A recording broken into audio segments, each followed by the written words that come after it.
Olá, boa noite. Começa agora o Jornal da Justiça desta sexta-feira, 11 de março. Já está instalada no Senado a comissão de juristas que vai elaborar, num prazo de 6 meses, um anteprojeto para a revisão da antiga lei do impeachment. O grupo será presidido pelo ministro Ricardo Lewandowski, do Supremo Tribunal Federal. Esse é um dos destaques da edição de hoje. Você vai ver também. Deputado federal Aécio Neves é absolvido da acusação de ter recebido R$2 milhões em propina na época em que era senador.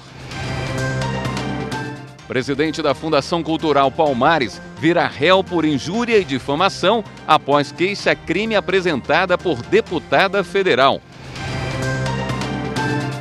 E ainda, a primeira reportagem especial da série que vai homenagear os 20 anos da TV Justiça.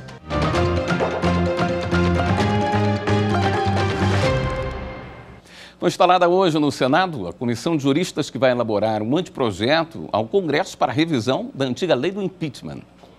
A comissão é formada por 12 pessoas. O presidente do colegiado é o ministro do Supremo Tribunal Federal, Ricardo Lewandowski, seguido da assessora dele, Fabiane Pereira de Oliveira, relatora do grupo de trabalho, do ministro do Superior Tribunal de Justiça, Rogério Schietti Machado Cruz, do ministro do Tribunal de Contas da União, Antônio Augusto Anastasia, o professor da Faculdade de Direito, Heleno Taveira Torres, Marcos Vinícius Furtado, da OAB, Luiz Fernando Bandeira de Melo Filho, conselheiro do CNJ, Maurício de Oliveira Campos Júnior, professor de Direito, Carlos Eduardo Frazão do Amaral, Gregório Assagra de Almeida, procurador do Ministério Público de Minas, Pier Paulo Bottini, professor de Direito, e Fabiano Silveira, ex-ministro da CGU.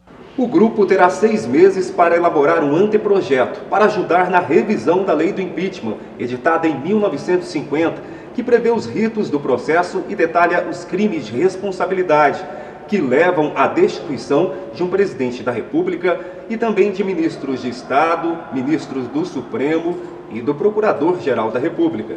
Com o passar do tempo, ela se revelou defasada com relação à Constituição de 1988, a Constituição Cidadã, sobretudo em alguns aspectos muito importantes, como com relação ao devido processo legal, o direito à ampla defesa, ao contraditório, a razoável duração do processo e outros postulados e outros princípios que precisam ser considerados nesta oportuna revisão da lei do impeachment. Entre os pontos que devem ser analisados, o fato de que cabe somente ao presidente da Câmara a decisão de deflagrar o processo de impeachment, bem como o seu poder de decidir em qualquer prazo.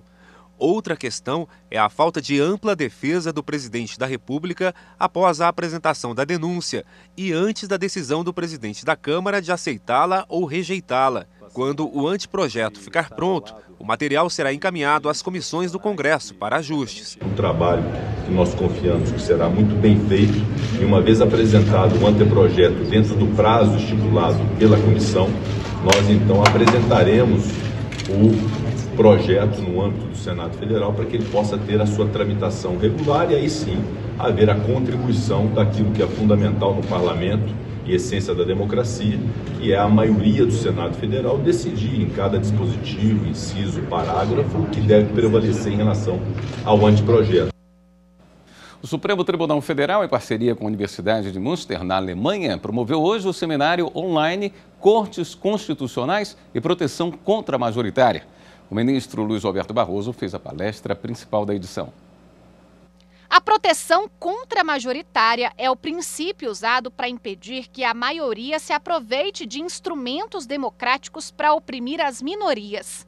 Na palestra principal do seminário, o ministro Barroso explicou que esse princípio permite que as cortes constitucionais ou as supremas cortes do mundo se manifestem pela ilegalidade de atos dos poderes legislativo e executivo.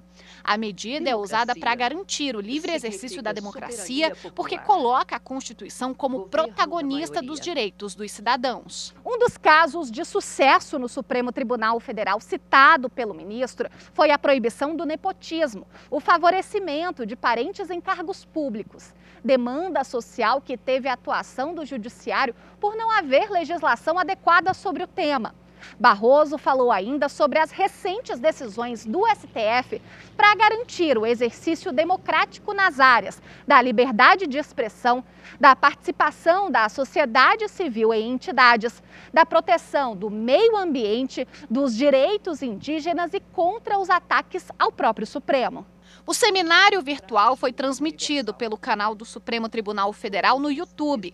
Além do ministro Luiz Roberto Barroso, participaram dos debates a professora Patrícia Perrone, assessora no STF, e o professor James Fawkes, da Universidade de Münster. A parceria entre a Suprema Corte Brasileira e a Universidade Alemã permite que pesquisadores e servidores dos dois lados tenham contato com a realidade e o ambiente cotidiano das duas instituições. O acordo é um esforço do Supremo em busca do desenvolvimento de pesquisas científicas inovadoras e da construção e difusão do diálogo acadêmico e do conhecimento. O presidente do Supremo Tribunal Federal, o ministro Luiz Fux, enviou uma mensagem de solidariedade à família do fotógrafo Orlando Brito, que morreu em Brasília nesta sexta-feira, aos 72 anos. Premiado diversas vezes, Brito trabalhou em redações de grandes jornais e revistas e também publicou 6 livros de fotografia.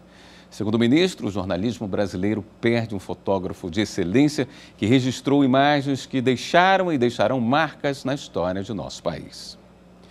A Justiça Federal em São Paulo absolveu o deputado Aécio Neves, do PSDB de Minas Gerais, da acusação de ter recebido mais de R$2 milhões em propina na época em que era senador. A decisão também absolveu a irmã do parlamentar, Andréa Neves, o primo dele, Frederico Medeiros, além do ex-assessor Menderson Lima. A denúncia do Ministério Público Federal foi feita em 2017, quando Aécio Neves era senador. Ele foi denunciado pelo ex-procurador-geral da República, Rodrigo Janot, que teve acesso a uma gravação em que teria pedido R$2 milhões a Joesley Batista, um dos donos da JBS. O dinheiro seria utilizado para arcar com os custos advocatícios na Lava Jato. Aécio Neves foi denunciado por corrupção passiva, organização criminosa, lavagem de dinheiro e tentativa de obstruir investigações. A ação começou a ser julgada em 2018 pela primeira turma do Supremo Tribunal Federal. Mas assim que Aécio deixou o cargo de senador, o caso foi para a Justiça Federal.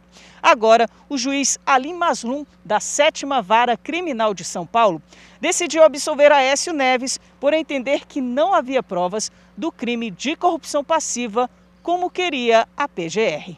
No texto da decisão, o juiz esclarece que a conduta típica descrita na denúncia não existiu no mundo fenomênico.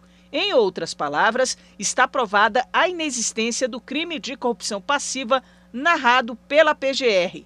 Esta conclusão se aplica para os 4 acusados: Aécio Neves da Cunha, Andréa Neves da Cunha, Frederico Pacheco de Medeiros e Menderson Souza Lima. Por fim, o juiz também afastou as acusações do MPF de que Aécio teria se utilizado do cargo de senador para impedir as investigações.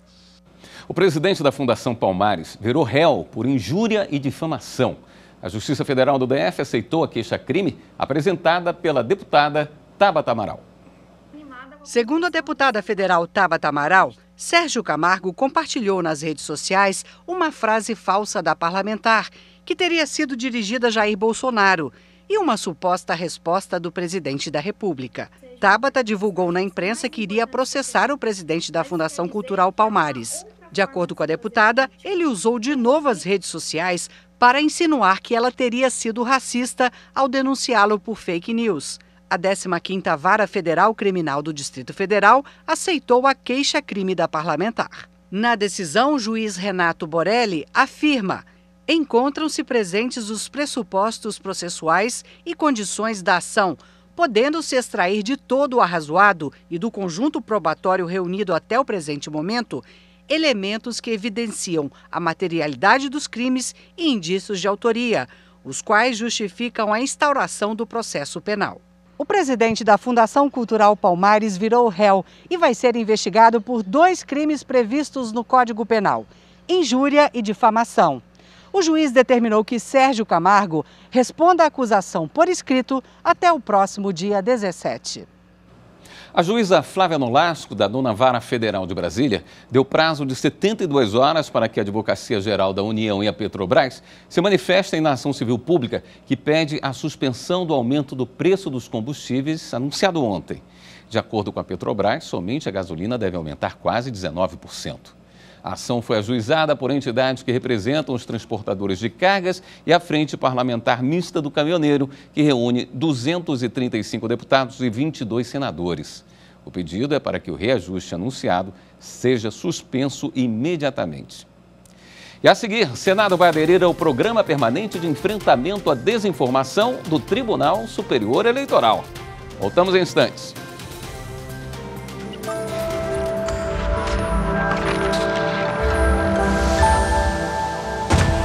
Uma Constituição é a norma base do sistema jurídico nas sociedades democráticas. O objetivo de uma Constituição é limitar a atuação dos poderes para a garantia dos direitos humanos e dos direitos fundamentais.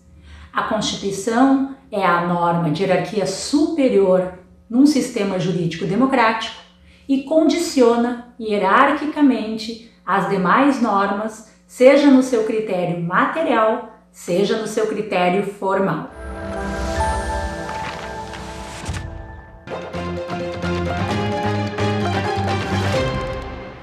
Nas próximas semanas, o Senado deve aderir ao Programa Permanente de Enfrentamento à Desinformação do TSE. Hoje foi assinado um protocolo de intenção. A ideia é combater as notícias falsas sobre o processo eleitoral. O presidente do Tribunal Superior Eleitoral, ministro Edson Fachin, foi até a residência oficial do presidente do Senado Federal, Rodrigo Pacheco, no Lago Sul, em Brasília. Os dois firmaram um protocolo em que o Senado demonstra a intenção de aderir ao Programa Permanente de Enfrentamento à Desinformação do TSE. O termo de cooperação entre TSE e Senado deve ser firmado nas próximas semanas. O propósito é criar ações conjuntas para combater a disseminação de notícias falsas sobre o processo eleitoral. Nada é mais nefasto à democracia do que traduzir eleições como mecanismos de captura de votos. O voto há de ser livre e consciente, há de ser um exercício de um direito e um exercício com liberdade. É muito importante que essas eleições possam transcorrer. O Superior Tribunal de Justiça confirmou a ordem para o Ministério da Justiça informar a defesa do ex-presidente Lula sobre a cooperação com os Estados Unidos na Operação Lava Jato. Por unanimidade, a primeira sessão do STJ tornou definitiva a sessão dada em liminar pelo ministro Sérgio Cuquina para determinar que o Ministério da Justiça informe ao ex-presidente Luiz Inácio Lula da Silva sobre a existência ou não de pedidos de cooperação técnica formulados por autoridades brasileiras ou dos Estados Unidos para a obtenção de informações relacionadas à Petrobras, no âmbito da Operação Lava Jato. O pedido de acesso às informações foi feito pela defesa em mandado de segurança, sob o argumento de que a cooperação entre autoridades brasileiras e norte-americanas teria desrespeitado os mecanismos oficiais previstos em decreto que promulgou o acordo de assistência judiciária entre os dois países, e sem que ela pudesse conhecer o conteúdo das colaborações. Foi argumentado ainda que as informações seriam fundamentais para o exercício da defesa, mas o acesso teria sido negado pelo Departamento de Recuperação de Ativos e Cooperação Jurídica Internacional, vinculado ao Ministério da Justiça. Ao confirmar a decisão monocrática, a primeira sessão determinou que as informações devem se restringir a 6 ações penais contra o ex-presidente mencionadas por sua defesa. E, em caso de efetiva existência dos atos de cooperação, devem ser revelados apenas o nome da autoridade responsável, a investigação a que se referem, a descrição das provas ou informações solicitadas e a sua finalidade. Caso não tenha havido cooperação pelos meios oficiais, esta informação também deverá ser prestada à defesa do ex-presidente. Para o relator, ministro Sérgio Cuquina, embora o conteúdo resultante de cooperação internacional possa ser mantido em sigilo, a vedação total de acesso ao particular diretamente envolvido nas apurações contraria o direito de informação e de ampla defesa, previstos na Constituição Federal. O ministro ainda destacou que a União, em nenhum momento, alegou ser necessário o sigilo das informações requisitadas e entendeu ser legítima a pretensão da defesa do ex-presidente de conduzir investigação defensiva, objetivando a constituição de provas. E o STJ fez um talk show de gestão em comemoração ao Dia Internacional da Mulher. O evento reuniu mulheres que exercem cargos de liderança para falar sobre a gestão de tempo e de finanças. O presidente do STJ, ministro Humberto Martins, realizou a abertura do talk show, exaltando a importância da mulher na sociedade brasileira. O protagonismo das mulheres e suas conquistas ao longo da história contribui para a construção de instituições mais fortes, de instituições mais sólidas, sendo certo que a contribuição feminina é incalculável e deve ser reverenciada. A jornalista e mediadora Samantha Peçanha fez a apresentação dos painéis. A primeira a falar foi a sócia fundadora do Grupo Sebin, Janete Vaz, eleita recentemente pela revista Forbes, uma das mulheres mais poderosas do Brasil e destaque do setor de saúde. Janete apresentou um filme sobre a história do grupo que começou quando ela tinha 29 anos. Uma trajetória de muitos desafios e aprendizados, sobretudo em relação à valorização profissional da mulher. No grupo, 77% dos funcionários são do sexo feminino. Esse é o nosso modelo de gestão, que é desenvolver, desafiar, reconhecer, recompensar e comemorar. Nós comemoramos tudo, nós comemoramos, nós vibramos até com gravidez. Outra convidada foi a doutora em Psicologia Social Vera Rita de Melo Ferreira, que abordou de forma leve e didática o tema economia, com dicas valiosas de como economizar, principalmente em tempos de pandemia. Se você está triste, nunca pense em fazer shopping terapia. Depois, o problema da sobrecarga excessiva, e aqui nós estamos falando de mulheres mais uma vez. Na pandemia, isso ficou muito evidenciado, mas não é só na pandemia que isso acontece. As mulheres ficaram muito mais sobrecarregadas do que os homens, porque tinham que dar conta do trabalho profissional, do trabalho doméstico, dos filhos. Essa sobrecarga leva a uma espécie de curto-circuito da nossa mente, que pode reduzir o QI, a gente começa a tomar decisões mais tolas, e isso qualquer um, num estado de cansaço muito grande, faz muita besteira, e pode reduzir também o autocontrole, que é finito.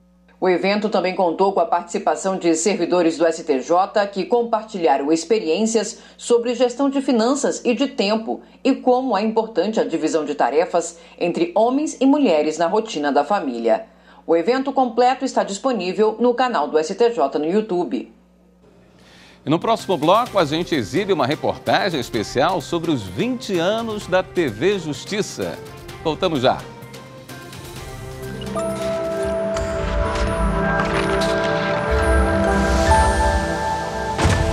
O centro da Constituição Federal é o direito à vida como inviolável e tudo aquilo que torna digna a existência.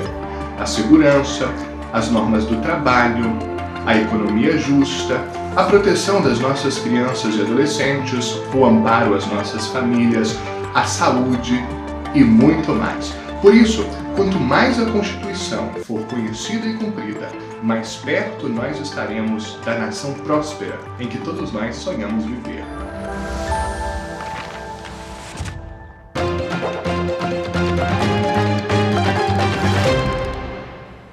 Neste ano, no dia 11 de agosto, a TV Justiça vai completar 20 anos. São 2 décadas de trabalho e dedicação para aproximar cada vez mais o judiciário da sociedade brasileira. E para marcar essa data, nós preparamos para você uma série de reportagens especiais. A partir de hoje, todo dia 11, vamos relembrar um pouquinho da história da TV Justiça. Uma trajetória que tem ajudado a mudar a forma como a população vê a justiça de nosso país.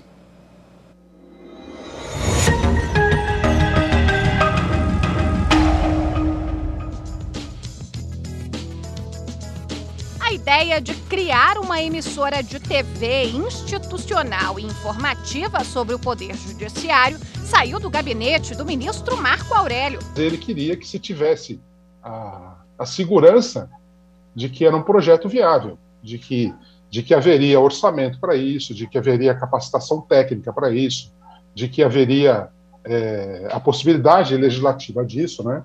Quando nós imaginamos na administração de 2002 a existência desse canal, que é um canal de utilidade pública acima de tudo, nós partimos com o entusiasmo de sempre. E da apresentação do projeto, que ocorreu mediante a atividade de um deputado federal pelo estado de Ceará. Quando ele apresentou, a tramitação foi célere. A TV Justiça foi criada pela Lei 10.461 de 2002.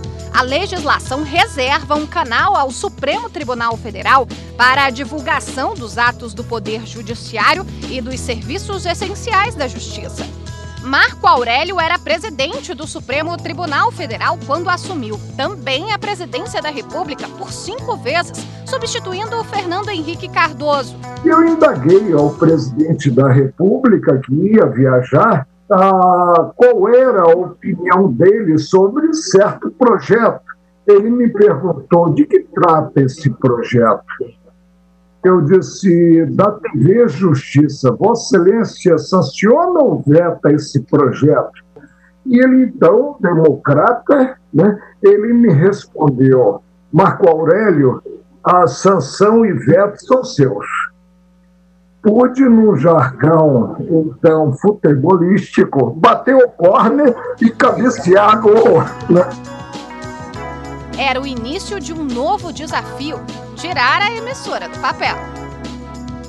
Os equipamentos de TV eram, e imagino que ainda sejam hoje, todos importados, né? E tudo foi feito com licitação, com pregão eletrônico, e aí houve uma greve na Receita Federal na época, e vários equipamentos ficaram retidos, e havia aquisição de coisas como o equipamento de estúdio, cenografia, tudo isso foi de São Paulo para Brasília, e aí tinha que chegar de caminhão, e o caminhão ficou retido na fronteira de um estado aí, porque faltava uma documentação. Olha, dificuldades foram várias, mas dia 11 de agosto de 2002, tudo foi superado e a TV Justiça entrou no ar. Com a criação da TV Justiça, o STF se tornou a primeira Corte Constitucional do mundo a transmitir ao vivo uma sessão plenária de julgamento. Pioneirismo na transparência das decisões do Poder Judiciário. Os atos da mais alta Corte da Justiça passaram a entrar na nossa casa pela telinha da televisão. A gente começava mostrando só um pedacinho da sessão. Quando as discussões começavam, eu e o Cadu entrávamos no ar, de repente. Isso aqui aconteceu, é uma coisa de bastidor que eu estou contando para você. Começava a discussão, a gente entrava no ar e começava a explicar o que estava acontecendo juridicamente, qual que era aquele processo e tal. Com o passar do tempo, essas cenas, esses trechos dos julgamentos foram sendo maiores, até que passou a se mostrar na íntegra. Começaram, então, a dizer que as sessões se prolongavam muito em razão da TV Justiça. Com o humor carioca, eu disse, a TV Justiça só é responsável por 2 coisas.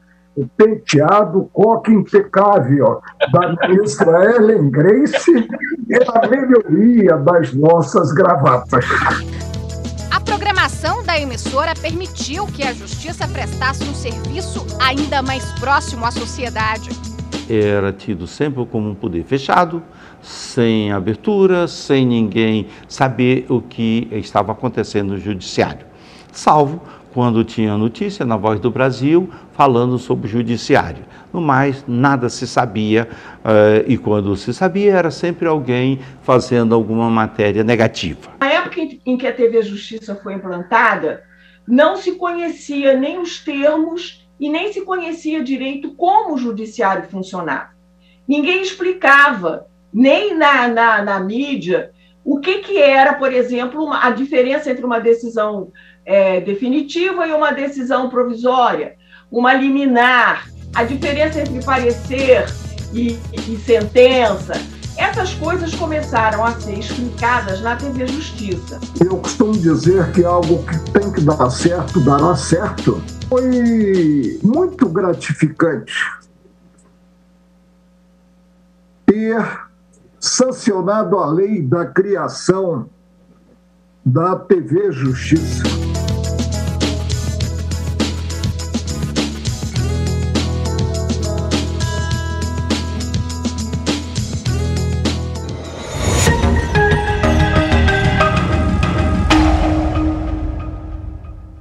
O Jornal da Justiça fica por aqui. Uma boa noite, um excelente fim de semana para você.